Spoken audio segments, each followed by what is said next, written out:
Public CEO Report is a podcast that provides insights about the public sector and public policy for the benefit of decision makers and leaders powering our communities.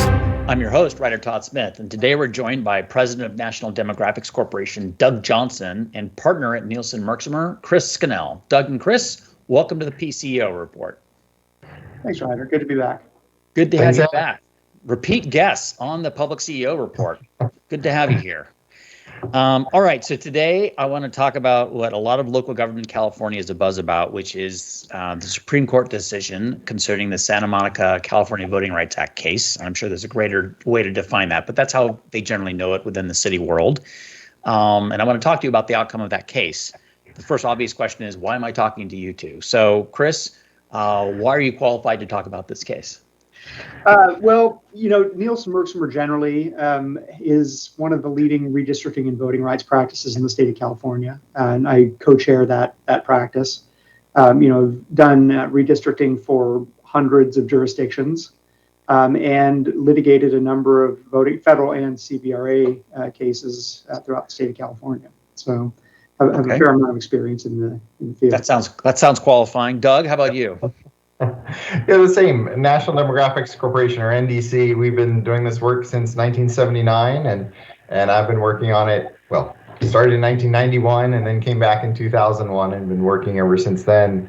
We're getting very close to 500 districting and redistricting projects now, and we recently checked and found that of the cities that have moved to district elections, we've handled 85% of them. So it's always been our pleasure to work with the locals, and we're happy to help share some information about the latest twist and turn in this crazy law.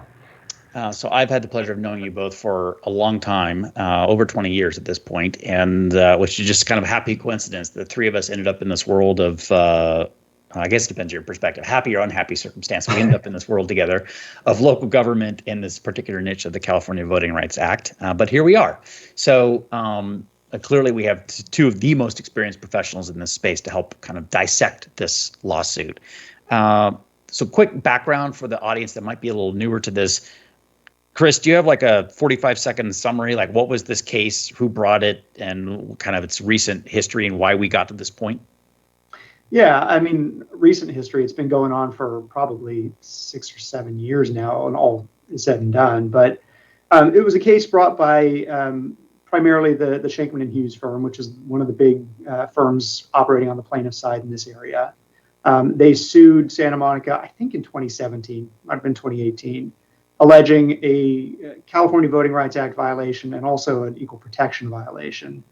And had a substantial trial, went on for weeks and weeks and weeks, bounced up and down to the Court of Appeal a couple times on various things.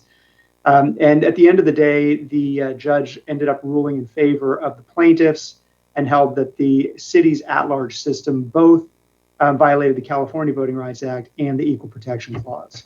The idea being that there was some intentional discrimination underlying its original adoption way back when. And so it went to the Court of Appeal in the LA area, the 2nd District, and got an opinion out of that court in 2020 that ruled in favor of Santa Monica. And the basic theory of the ruling was, look, Santa Monica's Latino population, which is what the case was brought on behalf of, is small enough that even if you impose a district-based voting system in the city of Santa Monica, you're still not going to have anywhere near a majority Latino citizen voting age population district. And that being the case, you can't really say that the at-large system is preventing them from electing their preferred candidates. And so, a district-based system like the one the trial court imposed isn't really going to improve their lot, and so there's no liability. And then the California Supreme Court agreed to hear it shortly thereafter, and we've been waiting for 3 years now to get a final ruling. And 3 years has happened, so we now found ourselves with a ruling, which I guess, what was the ruling? Doug, what's your take? What's your hot take on that ruling? Well, unfortunately, the ruling was some philosophical points of law and then sending it back down for more hearings. So we have a ruling. We are far from a final ruling in this case, I guess. But they've sent it back down to the appeals court to consider this issue of dilution, and there's a chance it'll be sent back by them down to the trial court. So we have a little bit more understanding of the law now, but nothing definitive. Doug or Chris, how about similar hot take from your perspective? Yeah, I mean, I think it's fair to say that it's sort of a mixed blessing for both sides, right? I mean, on the one hand, it would have been great for Santa Monica's perspective and from the perspective of a lot of cities in California if the court had adopted sort of the bright line test that the Court of Appeal did, right? It would have given us a lot of certainty in terms of knowing whether you were probably, at risk of liability or not. There would have still been some gray areas, some wobblers, et cetera, but a lot of jurisdictions with small minority populations in the same boat would have had some comfort and some knowledge that they were potentially not liable under this act. So it's clearly, from that perspective, a bit of a loss, certainly for Santa Monica, because they, got themselves overturned, but also I think for, jurisdictions up and down the state more generally that have that demographic makeup. On the flip side, there are some upsides to it from the public entity perspective, too, if you're trying to figure this out. Before this case was decided, a lot of the plaintiffs' attorneys who were litigating these cases basically took the position that if you could prove racially polarized voting, you were done. And that was the end of the issue. And you, as a city, lost. And, truth be told, most jurisdictions have, depending on how you define it, racially polarized voting. And, there's sort of a difference between factually and legally significant polarized voting, right? And there was always a fight over what really counts and what doesn't. But this opinion really sort of put some teeth into the act and said, look, even if you have racially polarized voting, you still have to look at the broader context in which all of this operates, all the facts and circumstances. It really sort of re-imported some of the standards from federal law that tie the Voting Rights Act to the goal of preventing discriminatory voting systems as opposed to just sort of you lost some elections and trying to distinguish between those two scenarios. Any further comments on that, Doug? Yeah, no, I think it was interesting. They went down the road that I think the city's hoped of saying you have to prove dilution, but then they stopped before ruling on whether or not there is dilution in Santa Monica, and similar jurisdictions. So some of these challenges we see where, 4 of the 5 council members are Latino, and the plaintiff is, claiming that on behalf of Latinos, there's a voting rights violation. This probably puts an end to those, but on the flip side, there's so many factors in play now that the already expensive cases will now become even more expensive.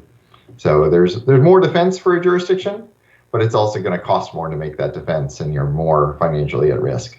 So it's as Chris said, it's things in there for both sides to like and take to point at and say are good for their side. The financial risk, I guess, is an interesting comment. I get also to clarify. Have either of you done any work involving this case? No. I would, if they had lost at the appeals court ruling, I was on call with the city to help them district, but I haven't been involved in the case itself. Okay. And Doug and Chris, neither for you? No. Okay. I just want to make sure we're clear about what kind of familiarity or conflicts of interest. And obviously, I suspect if you were involved, you wouldn't probably be doing this podcast with me right now. I guess, so an observation is, Doug, you brought up a kind of economic consequences. Roughly speaking, every jurisdiction, when they talk about should we fight, should we not fight the Seabury letter, at least from a city perspective, and really, frankly, any jurisdiction, it's like, no, the economics of fighting this are really not worth it. It's very hard to argue.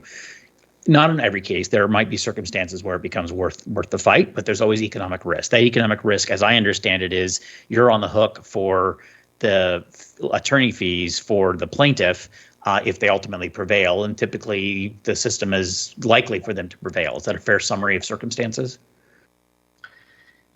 Yeah, I mean, I think this case makes it more possible that you might be able to prevail. But, it's never going to be a clean shot. And yeah, if you lose, then they probably ring up more fees in the process, and you're going to ring up more fees on your own side just defending, right? You're going to have more attorney time, you're going to have more expert time, you're going to have, all of that stuff. So it kind of ups the ante on both sides of that equation, I suppose.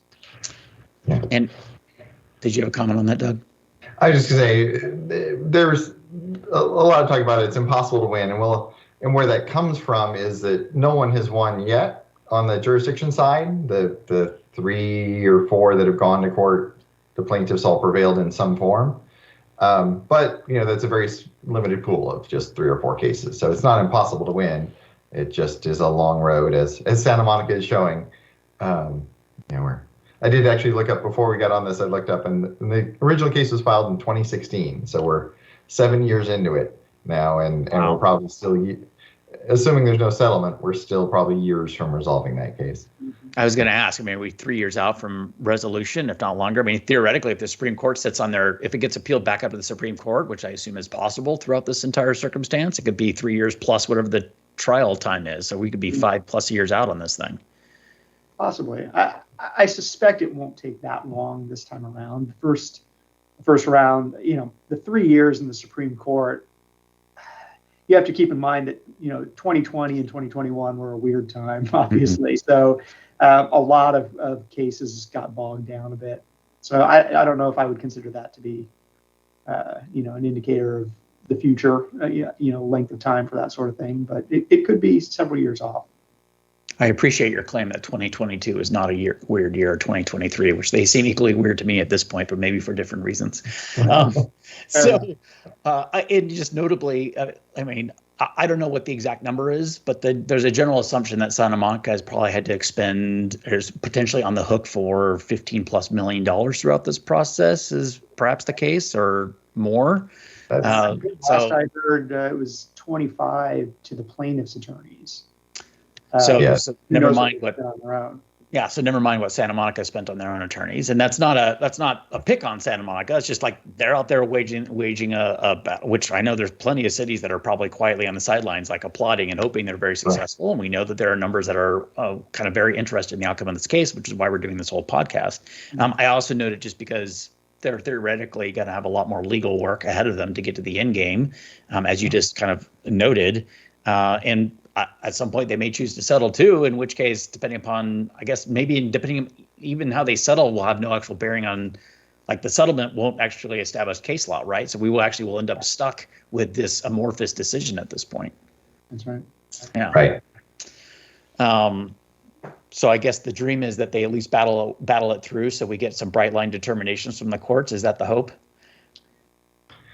Yeah, although I'm not sure that that's a likely result. I think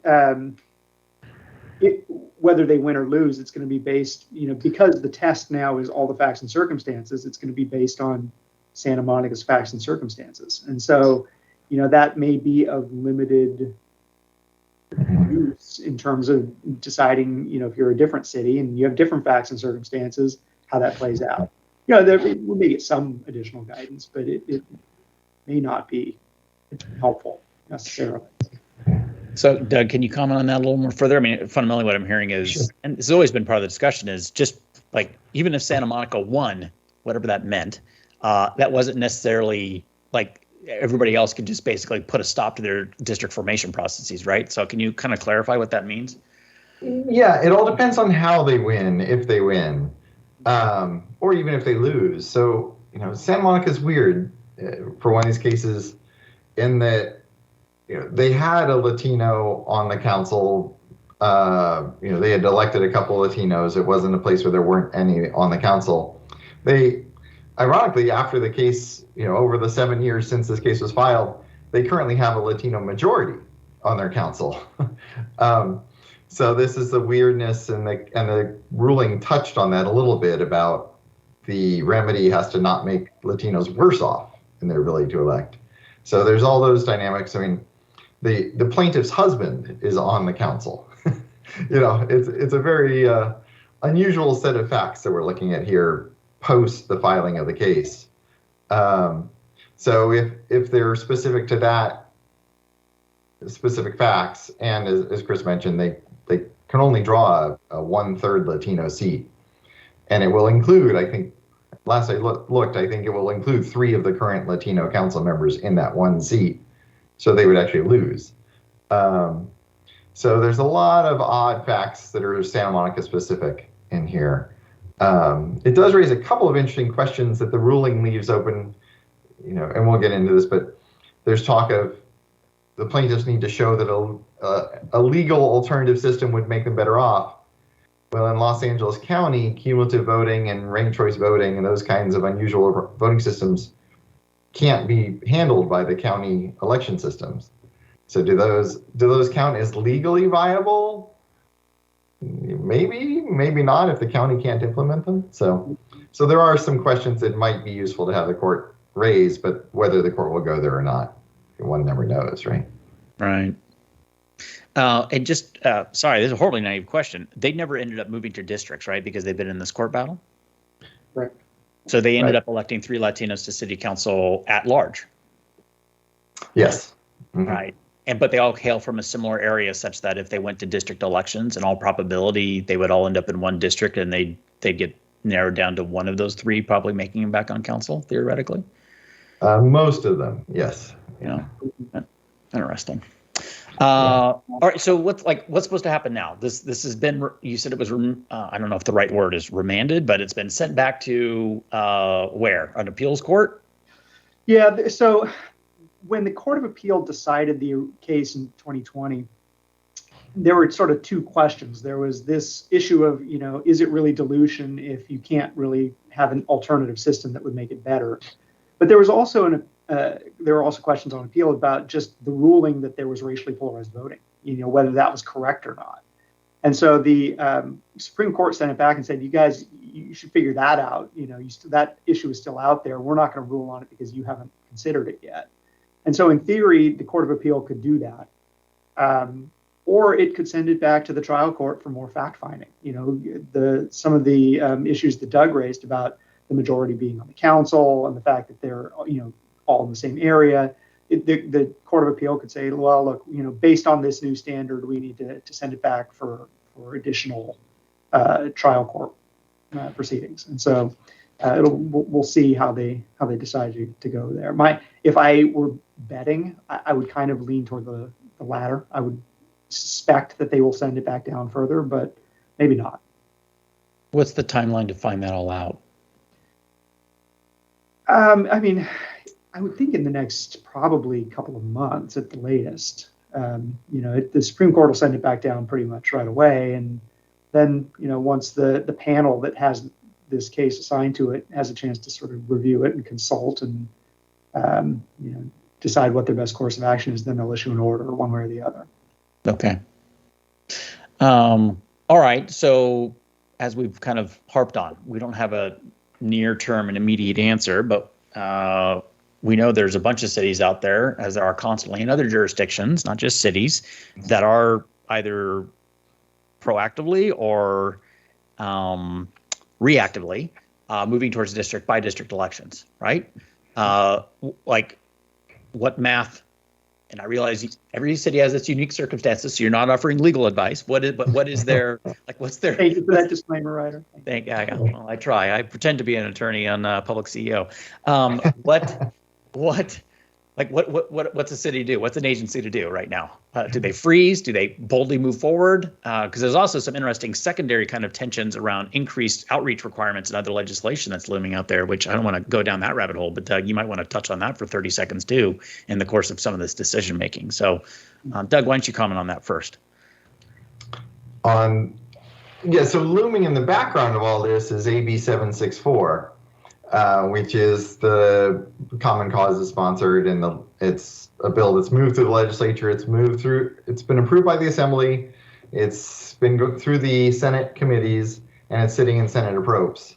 That would significantly expand the outreach requirements, the public engagement requirements, and the costs, the number of hearings you have to hold, and all the costs associated with that. It would also take the Fair Maps Act, which currently only applies to cities and counties, and apply it to community college districts and to medium and large school districts, and then in a limited form to special districts and small school districts. So it would greatly expand the reach of this law. And it also sets up some big legal problems for jurisdictions. It bans the adopting a map for the purpose of favoring or discriminating against an incumbent. And, well, especially in smaller jurisdictions, when everyone sitting on the dais knows where everyone lives and has probably been to each other's houses because it's small jurisdictions, if they pair incumbents, aren't they discriminating? And if they don't pair them, aren't they favoring? So it also sets up a very high level of liability, regardless of what you do in your final plan. So that law is all floating in the background, and if it passes and is adopted, will kick in January 1st, as currently written. We've asked them to delay the kick in until July, but I don't think they're going to. So the 20-some jurisdictions that are currently redistricting, currently districting, are kind of rushing to finish before July 1 so that the rules don't change mid-process and they have to start all over again. Yeah, so they want to finish by Jan 1 so they're not subject to these new rules and then have to kind of restart the entire process, right? Exactly. Some of the rules are, outreach efforts that have to happen before the process starts. Well, the law wasn't in place, and so those weren't done, and so we'd have to restart in order to kick those in. And then, of course, we'd miss our California Voting Rights Act deadline. So there's a lot of catch-22 for local jurisdictions, and the legislature has really not offered anyone and truly a safe path through them. Right. So that legislation is looming out there, which is creating some impetus for especially those that have already been in receipt of letters or are otherwise being prompted to move to districts to kind of expedite the process to get ahead of that legislation and get through it. Because otherwise they'll have to restart. But I guess, Chris, now turning to you, I'm a city. On the one hand, I might want to rush through this process to beat that deadline. On the other hand, there's some court legislation here that may or may not change my dynamic. How should I be looking at that, or what questions should I be asking? It's going to beat a dead horse. You're going to have different circumstances in every jurisdiction, right? It depends on how far you are along the path. If you're almost done, it may be that you just go ahead and finish, right? Unless there's a really, really, really strong feeling that it's something that you would want to consider spending the time and energy and resources to potentially fight. On the other hand, if you're not that far along, the short answer, from a selfish perspective, is talk to your lawyer, right? Talk to your lawyer and get maybe a more thorough analysis of your circumstances, your electoral history, the voting patterns, and all of these other factors and how they might play out. That's another alternative that you could consider.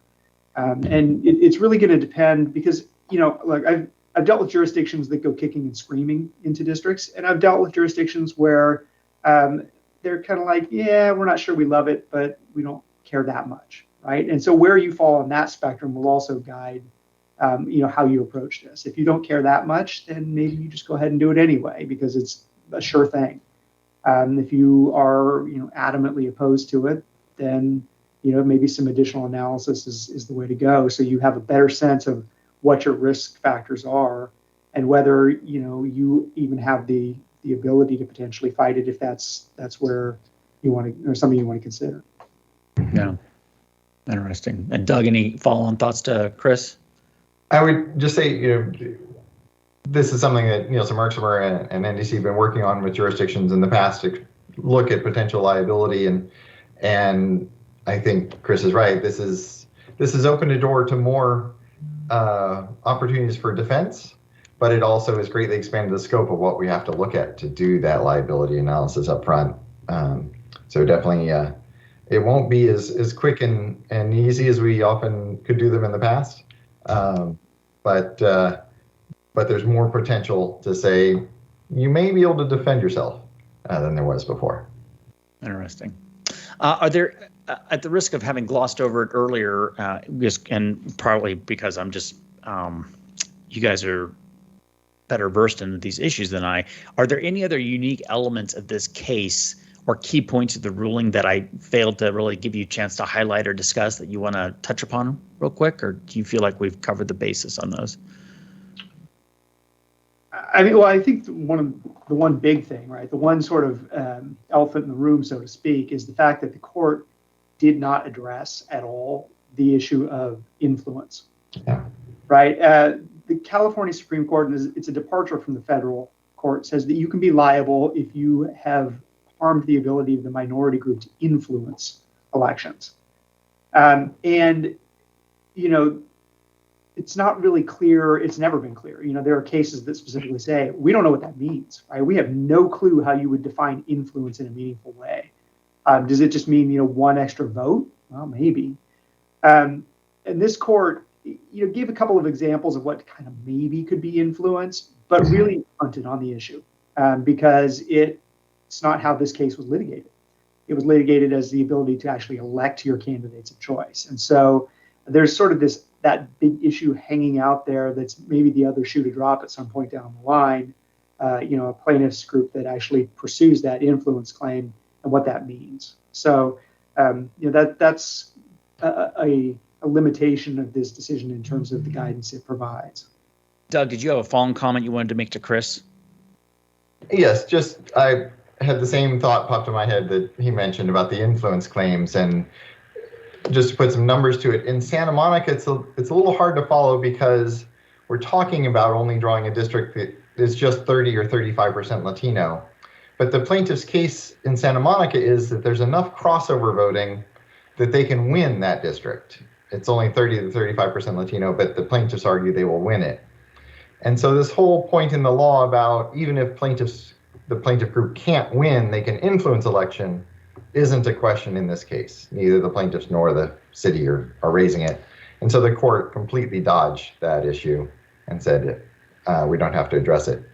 So that's still floating out there as a future, even more complicated scenario for some court to wrestle with if some plaintiff tries to bring that claim someday. Yeah, so I guess that partly is the point that this Santa Monica decision is not the end all be all once it's finally resolved. Even if it was resolved with some bright lines and whatnot, it may not address every question that's looming out there. And 5 years from now, 10 years from now, we'll be having another podcast. We'll all be a little bit more gray and salty, but we'll be having a conversation about that Supreme Court ruling and what's going on with it. Right. Awesome.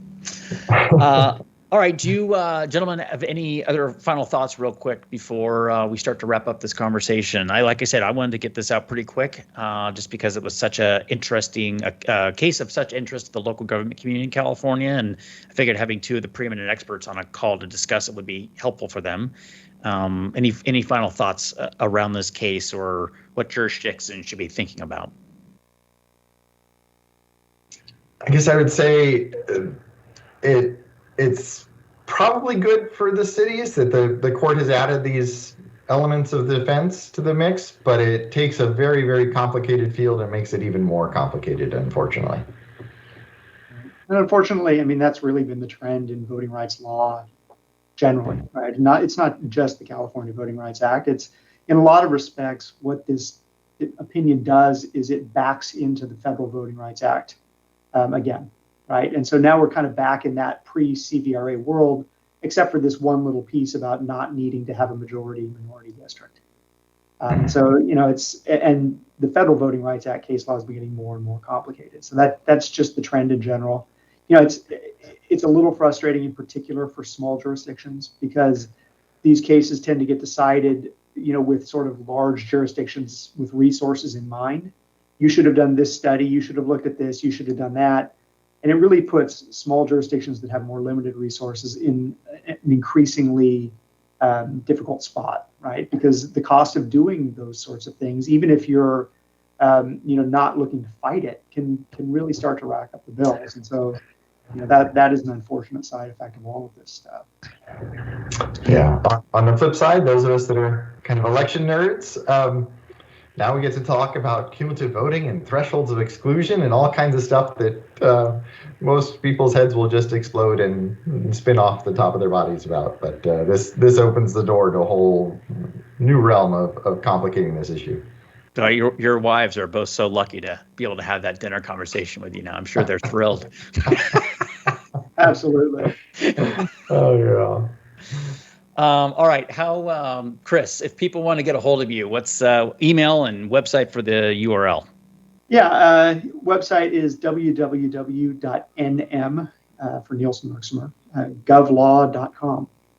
All right. And your email address, Chris? C Skinnell, 2 N's and 2 L's at nmgovlaw.com. All right. And Doug? Doug Johnson, D Johnson at ndcresearch.com. And our website is www.ndcresearch.com. All right. Well, I assume you're always happy to take a phone call and chat with folks or get an email from them and interact. So I really appreciate your time and expertise and the insights you've brought to this conversation. Very timely, very important, and very much appreciated. And that's today's report. My thanks to Doug and Chris for joining us. From the whole PublicCEO team and myself, Ryder Todd Smith, thank you for your time.